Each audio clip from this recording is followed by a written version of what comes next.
রব্বুল আলামিন বলেন, মা কানা লিল মুশরিকিনা আন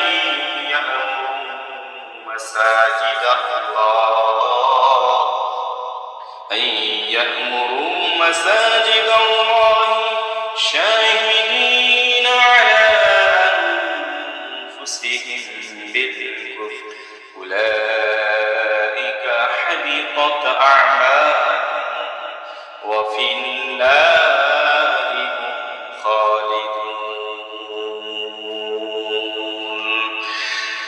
রব্বুল আলামিন বলেন, আল্লাহর মসজিদসমূহ আবাদ করার কোনো মুশরিকদের কোনো যোগ্যতা নাই।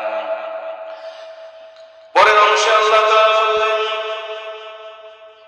শাহিদিনা আলা আনফুসিহিম বিল কুফর, কারণ যখন তারা নিজেরাই নিজেদের কুফরের সাক্ষী, তারা কুফরি করেছে, তারা নিজেরাই নিজেদের কুফরের ব্যাপারে সাক্ষী, কারণ তারা আল্লাহর সেই শাশ্বত বাণীকে তারা অস্বীকার করেছে। রব্বুল আলামিনের যত আহকামাত আছে সেগুলো তাদের স্বীকারোক্তি ছিল না, তারা কুফরি করেছে। সম্মানিত মুআজ্জাজ হাজিরিন, এই কুফরের বাংলা হলো অস্বীকার করার কারণ। তখন আব্বাস রাদিয়াল্লাহু তাআলা আনহু ঈমান নসিব হয় নাই, তখন তিনি মুসলমান হন নাই। ঈমানের মতো বদলক, ঈমানের মতো দৌলত তার ভিতরে এখনো আসে নাই, তিনি তখনও ঈমানের স্বাদ পান নাই। আল্লাহ তাআলার বিধান তার উপর মানা আবশ্যক ছিল না, যার কারণে তিনি কুফর করেছেন, রব্বুল আলামিনের সাথে শিরক করেছেন। এমন অবস্থায় তার কোনো নেক কাজ আল্লাহ রব্বুল আলামিনের দরবারে কবুল হবে না। আজকে বর্তমান সময়ে মুসলমান নামধারী, আজকে মুসলমান দাবি করে, যদি তারা শিরকের সাথে লিপ্ত থাকে, যদি রব্বুল আলামিনের কোনো শাশ্বত বাণী, রব্বুল আলামিনের সেই পবিত্র বাণী, সেই মহাগ্রন্থ আল কোরআন কিংবা রাসূল আকরাম সাল্লাল্লাহু আলাইহি সাল্লামের বাণী সমূহকে যদি সে কোনো একটা অস্বীকার করে, সে যারা কুফরি করলো। আর এই কুফরি আর এই শিরক করা ব্যক্তিদের আল্লাহ রাব্বুল আলামিন জানিয়ে দিলেন তাদের কোনো যোগ্যতা নাই যে তারা আল্লাহর ঘরে ইবাদত করার এবং আল্লাহর ঘরের মুতাওয়াল্লি হওয়ার। এই আয়াতের মাধ্যমে আমরা জানতে পারলাম যে নিশ্চয় যারা শিরক করবে এবং যারা কুফরি করবে তারা আল্লাহর ঘরের মুতাওয়াল্লি হওয়ার কোনো যোগ্যতা রাখে না।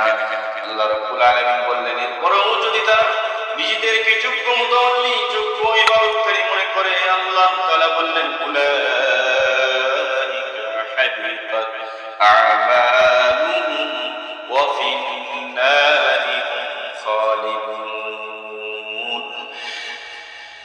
তাদের সমস্ত কর্মই নিষ্ফল হয়ে যাবে, তাদের বিগত যত ভালো কাজ, যত ভালো কর্ম আছে, তাদের সমস্ত কর্মকেই নিষ্ফল করে দিবেন কে?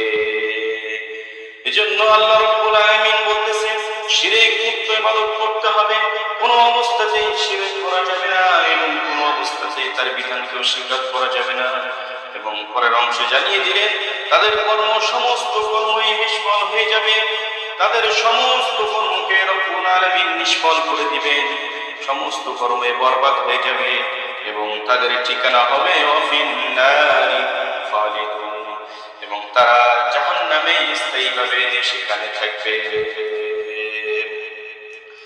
সম্মানিত মুআজ্জাজ হাজিরিন, রব্বুল আলামিন পরের আয়াতে বলে দিলেন, ইন্নামা ইয়া'মুরু মাসাজিদাল্লাহি মান আমানা বিল্লাহি ওয়াল ইয়াউমিল আখির ওয়া আকামাস সালাতা ওয়া আতাস যাকাতা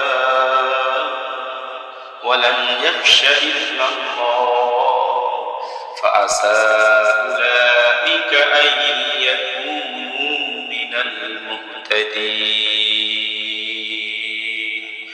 রব্বুল আলামিন বলেন, নিশ্চয় আল্লাহর ঘর মুতাওয়াল্লি হওয়ার যোগ্যতা রাখে তারাই যার ভিতরে 5টা গুণ থাকবে। রব্বুল আলামিন বললেন, যার ভিতরে এই গুণ 5টা থাকবে, এই ধরনের গুণগুলো থাকবে, তারা ইন্নামা ইয়া'মুরু মাসাজিদাল্লাহি মান আমানা বিল্লাহ। 1 নম্বর গুণ হবে মান আমানা বিল্লাহ, আল্লাহ রাব্বুল আলামিনের প্রতি ঈমান আনা, বিশ্বাস স্থাপন করা, সহি বিশ্বাস স্থাপন করা। 2 নম্বর গুণ হবে ওয়াল ইয়াউমিল আখির, 2 নম্বর গুণ নম্বর কাজ হবে আখিরাতের উপর বিশ্বাস স্থাপন করা। 3 নম্বর কাজ হবে তিন নম্বর গুণ হবে, 3 নম্বর কাজ হবে আল্লাহর ঘরের যারা মুতাল্লি হবে তাদের 3 নম্বর গুণ হবে তারা সালাত প্রতিষ্ঠা করবে।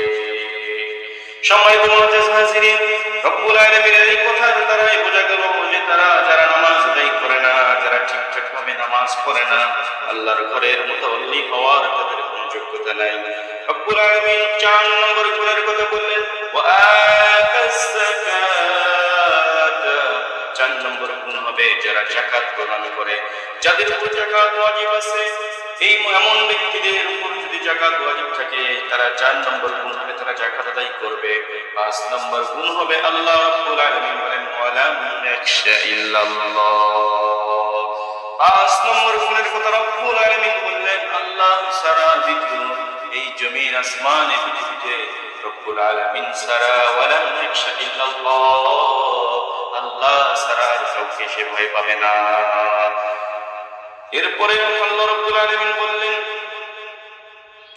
ফাআসা উলাইকা আন ইয়াকুনু মিনাল মুহতাদিন।